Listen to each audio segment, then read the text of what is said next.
نحمده ونصلي على رسوله الكريم أما بعد فأعوذ بالله من الشيطان الرجيم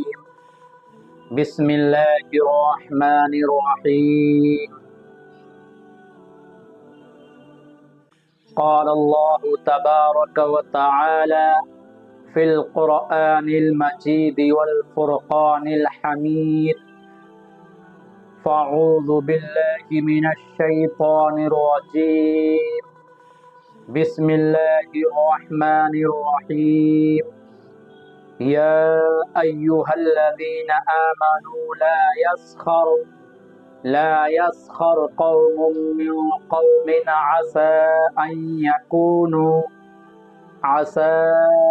يكونوا خيرا منهن ولا تلمزوا أنفسكم ولا تنابزوا بالألقاب وقال في موضع آخر إنما المؤمنون إخوة فأصلحوا بين أخويكم قال النبي صلى الله عليه وسلم المؤمن مرآة المؤمن او كما قال علیہ الصلاۃ والسلام۔ میرے پیارے بھائیوں اور پیاری ماں اور بہنوں، آج کے اس ویڈیو میں آپ حضرات کے سامنے جمعے کے خطبے کو بیان کرنا چاہتا ہوں۔ یہ آیت کریمہ ابھی جو خطبے کے اندر میں نے آپ حضرات کے سامنے تلاوت کی ہے، اس آیت کریمہ کے اندر اللہ رب العالمین احکم الحاکمین نے دو ایسے اسباب کا، دو ایسی وجوہات کا ذکر کیا ہے، جو وجوہات اور جن اسباب کی وجہ سے اکثر و بیشتر لڑائی اور جھگڑا ہوتا ہے۔ اگر ان وجوہات کو روک دیا جائے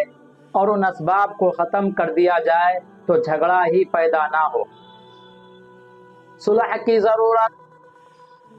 آپسی بھائی چارے کی ضرورت، مصالحت کی ضرورت اس وقت پیش آتی ہے کہ جب جھگڑا ہونے لگے، جب جھگڑا پیدا ہو جائے۔ لیکن اصل بات یہ ہے، کوشش یہ کرنا چاہیے کہ جھگڑے کو پیدا ہی نہ ہونے دیا جائے اور ان اسباب کا اور وجوہات کا جڑ سے خاتمہ کر دیا جائے، جن اسباب کی وجہ سے، وجوہات کی وجہ سے لوگوں کے درمیان میں، خاندان کے درمیان میں، دوستوں کے درمیان میں، رشتہ داروں کے درمیان میں اختلاف پیدا ہوتا ہے، انتشار پیدا ہوتا ہے، لڑائی اور جھگڑا ہوتا ہے۔ تو پہلا سبب لڑائی کا کیا ہے، جس کی طرف اللہ جل جلالہ نے ارشاد فرمایا ہے، وہ یہ ہے کسی کا مذاق اڑانا۔ اللہ رب العالمین نے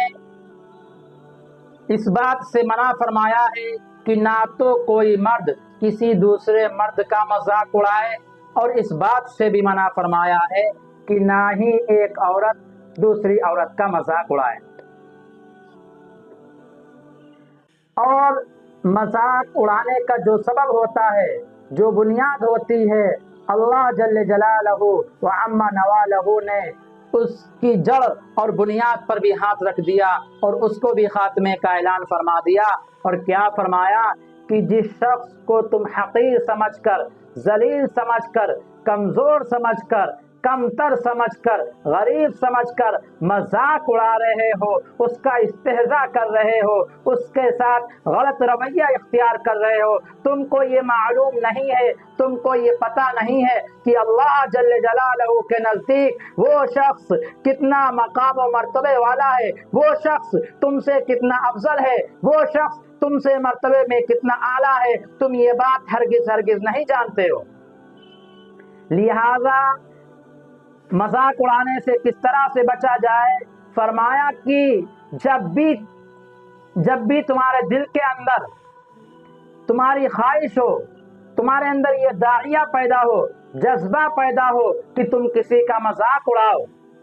تو تمہیں یہ بات سوچ لینا چاہیے اور اپنے دل و دماغ میں یہ بات خون کی طرح دوڑانا چاہیے کہ تم جس شخص کا مذاق اڑاتے ہو تمہیں معلوم نہیں ہے اللہ کے یہاں اس کا کیا مقام ہے، تمہیں یہ معلوم نہیں ہے اللہ نے اس کے اندر کیا خوبی رکھی ہے، تمہیں یہ معلوم نہیں ہے اللہ رب العالمین کی اس کو پسند فرماتے ہیں، تمہیں یہ معلوم نہیں ہے کہ اللہ رب العالمین اس سے نفرت کرتے ہیں۔ لہٰذا جب سامنے والے بندے کے بارے میں تمہیں کچھ بھی نہیں معلوم ہے تو تمہارے لیے یہ جائز نہیں ہے تم کسی کے ساتھ مذاق کرو، تم کسی کا استہزاء اڑاؤ، اور اسی مذاق کی وجہ سے اور اسی ہنسی کی وجہ سے اکثر و بیشتر لڑائی جھگڑا پیدا ہوتا ہے، دو خاندانوں کے درمیان میں، دو دوستوں کے درمیان میں، دو رشتہ داروں کے درمیان میں اکثر و بیشتر دیکھنے میں آتا ہے۔ لڑائی اور جھگڑے کا سبب یہی بنتا ہے کہ ہم نے تو مذاق میں یہ کہا تھا، ہم نے مذاق میں گالی دی تھی، ہم نے مذاق میں دھکا دیا تھا، یہاں تک کہ گولی چلنے کی نوبت آ جاتی ہے۔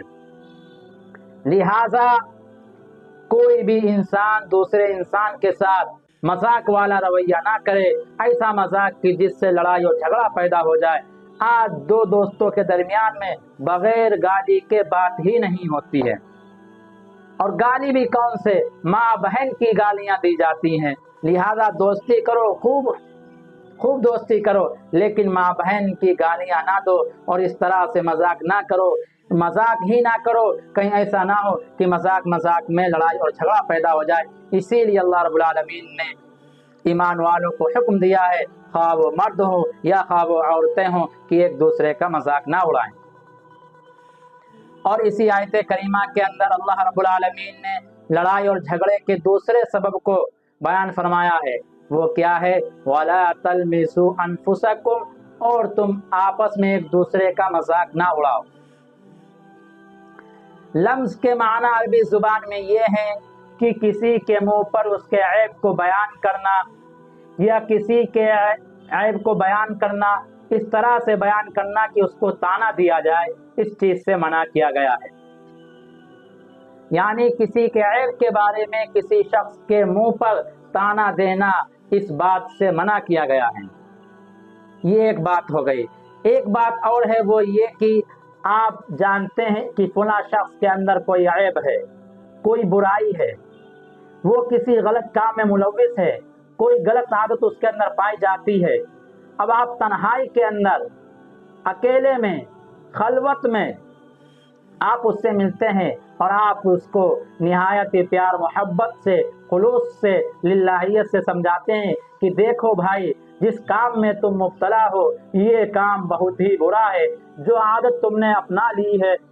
یہ عادت بہت ہی گندی عادت ہے، اور اس عادت سے اور اس گناہ سے تمہارا دنیا کے اندر بھی نقصان ہوگا اور آخرت کے بھی اندر نقصان ہوگا، تمہیں دنیا میں بھی ذلیل ہونا پڑے گا، آخرت میں بھی تم کو اس گناہ کی وجہ سے ذلیل ہونا پڑے گا۔ لہٰذا میرے بھائی، میں یہ کہنا چاہتا ہوں کہ تم اس برائی سے بچ جاؤ اور اس برائی سے دور ہو جاؤ، کہیں ایسا نہ ہو کہ اس برائی کی وجہ سے تمہاری دنیا کے اندر بھی رسوائی ہو اور کل قیامت کے دن تمہاری ذلت و رسوائی کا یہ برائی سبب بن جائے۔ لہٰذا اس کو چھوڑ دو۔ اس طرح سے کسی کو تنہائی میں سمجھانا، کسی کے عیب کے بارے میں اس کو بتلانا، برائی کے بارے میں اس کو بتلانا، یہ طعنہ نہیں ہے، بلکہ یہ جائز ہے اور یہ ثواب کی بات ہے، یہ فضیلت کی بات ہے۔ اللہ نے اور اس کے رسول نے اس بات کی تاکید فرمائی ہے کہ ہر مومن، ایک مسلمان دوسرے مسلمان کے لیے آئینہ ہونا چاہیے۔ یعنی جس طرح سے جب انسان کے چہرے پر کوئی داغ لگ جاتا ہے، دھبا لگ جاتا ہے، کوئی نجاست لگ جاتی ہے، کوئی مٹی لگ جاتی ہے، تو اپنے چہرے کو بذات خود نہیں دیکھ سکتا ہے، لیکن جب وہی شخص آئینے کو دیکھتا ہے تو آئینہ اس کو بتلا دیتا ہے کہ تمہارے چہرے پر یہ داغ ہے، تمہارے چہرے پر یہ دھبا ہے، لہذا تم اپنے چہرے کو صاف کر لو اور اپنے چہرے سے اس نجاست کو ہٹا دو۔ اسی طرح سے ایک مسلمان دوسرے مسلمان کے لیے آئینہ ہونا چاہیے کہ جب ایک مسلمان دوسرے مسلمان کو کسی برائی کے اندر مبتلا دیکھے تو تنہائی میں اس کو سمجھا دے کہ تمہارے اندر یہ برائی ہے اور تم کو اس کا نقصان اٹھانا پڑے گا۔ اسی کو اللہ کے رسول صلی اللہ علیہ وسلم نے ارشاد فرمایا، المؤمن مرآت المؤمن، کہ ایک ایمان والا، ایک مسلمان دوسرے مسلمان کا آئینہ ہے۔ لہذا جب کسی مسلمان کے اندر کوئی عیب اور برائی دیکھو تو تنہائی میں اس کو سمجھا دو۔ دوسری بات اسی سلسلے میں یہ ہے کہ آئینہ آئینہ کی خاصیت کیا ہے، خصوصیت کیا ہے؟ وہ یہ کہ آئینہ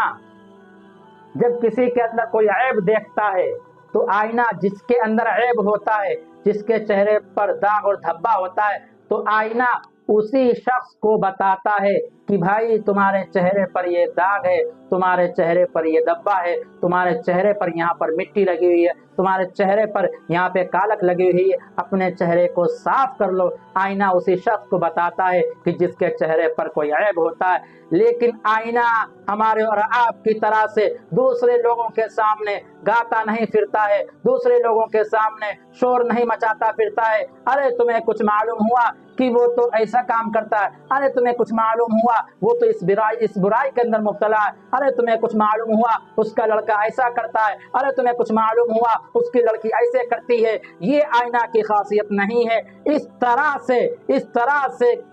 طرح سے کسی کے عیب کو اچھالنا یہ بہت ہی بڑا گناہ ہے۔ آئینہ کیا کرتا ہے؟ آئینہ یہ کرتا ہے نہایت ہی شفقت سے اور پیار سے اور محبت سے اور اپنائیت سے اس کو سمجھاتا ہے کہ تمہارے چہرے پر داغ ہے۔ اسی طرح سے اگر آپ خیر خواہی سے، محبت سے، بھلائی کے لیے، اصلاح کے لیے کسی کو تنہائی میں سمجھائیں گے تو پھر یہ بھلائی ہے اور یہ فضیلت ہے اور یہ ثواب کی بات ہے، اور اس کی اللہ نے اور اس کے رسول نے تاکید فرمائی ہے۔ لیکن اگر کسی کو تانا دو گے تو یہ لمس کے اندر داخل ہو جائے گا۔ کسی کے عیب کو اس طرح سے بیان کرو کہ پیٹھ پیچھے کرو گے تو پھر غیبت میں، چغلی میں، بہتان میں بھی آ جائے گا۔ لیکن اگر اس کے منہ پر اس کے عیب کو اس طرح سے بیان کر رہے ہو کہ جس سے اس کو اپنی توہین محسوس ہو رہی ہے، جس سے لوگوں کے اندر غلط اس کے بارے میں خیالات پیدا ہو رہے ہیں، غلط ہوا چل رہی ہے، غلط رخ کی طرف بات جا رہی ہے، تو یہ لمس کے اندر داخل ہے۔ اور قرآن مجید کے اندر سورہ ہمزہ کے اندر اسی کے بارے میں فرمایا گیا ہے۔ کیا فرمایا؟ وَيْلٌ لِكُلِّ هُمَزَةٍ لُمَزَةٍ، کہ اس شخص کے لیے دردناک عذاب ہے، اس شخص کے لیے رسوا کن عذاب ہے جو لوگوں کے عیب کو دوسروں کے سامنے بیان کرتا ہے، جو لوگوں کے عیب کو ان کے پیٹھ پیچھے بیان کرتا ہے یا ان کے منہ پر تانا دیتا ہے اور ان کی توہین کرتا ہے۔ اور اسی آیت کریمہ کے اندر اللہ رب العالمین نے ارشاد فرمایا کَلَّا لَيُنبَذَنَّ فِي الْحُطَمَةِ وَمَا أَدْرَاكَ مَا الْحُطَمَةُ نَارُ اللَّهِ الْمُوقَدَةُ، کہ اللہ رب العالمین نے اس شخص کے لیے ایک ایسی آگ تیار کر رکھی ہے جو اپنے اندر پڑی ہوئی ہے اور جو ہر چیز کو لپیٹنے والی ہے، جو ہر چیز کو نیست و نابود کرنے والی ہے۔ اور اے محمد، اے رسول، آپ کو کیا معلوم حطمہ کیا ہے؟ حطمہ وہ ایک ایسی آگ ہے جو دلوں تک کے جھانکنے والی ہے، یعنی وہ ایک ایسی آگ ہے جو انسان کے وجود کو نیست و نابود کرنے والی ہے، جو انسان کے جسم کو جلا کر راکھ کرنے والی ہے۔ یہ اتنی خطرناک اور اتنی سخت وعیدیں اس شخص کے لیے ہیں کہ جو لوگوں کے عیبوں کو دوسروں کے سامنے بیان کرتا ہے یا کسی کے عیب کو اس کے منہ پر بیان کرتا ہے، تانے کے طور پر بیان کرتا ہے، اور اس کے عیب کو بیان کر کے اس کی ذلت کرتا ہے، اس کو توہین کرتا ہے، اس کو رسوا کرتا ہے۔ ایسے شخص کے لیے اللہ رب العالمین نے ایسی خطرناک اور زبردست اور دردناک المناک آگ تیار کر رکھی ہے۔ اور پیارے آقا صلی اللہ علیہ وسلم نے ارشاد فرمایا یہ تمام کی تمام باتیں تانے کے اندر داخل ہیں۔ کیا باتیں؟ چاہے تم اپنی زبان کے ذریعے سے کسی کو تانا دو یا اپنے عمل کے ذریعے سے کسی کو تانا دو۔ مثلا کسی شخص کی آپ نے اس طرح سے نقل اتاری کہ جس کے ذریعے سے اس بندے نے جس کی نقل اتاری گئی ہے اپنی توہین محسوس کی، اپنی رسوائی محسوس کی، یہ بھی تانے کے اندر داخل ہے، یہ بھی ناجائز اور حرام ہے۔ یا آپ نے اپنے ہاتھ کے اشارے سے کسی کے عیب کی طرف اشارہ کیا، مثلا کوئی شخص پست قد ہے، آپ نے اشارے سے اس کے پست قد ہونے کو بیان کیا اور اس پست قد کو بیان کرنے کے ذریعے سے آپ نے اس کی توہین کرنی چاہی، تو یہ عمل بھی اور یہ اشارہ بھی تانے کے اندر داخل ہے۔ لہٰذا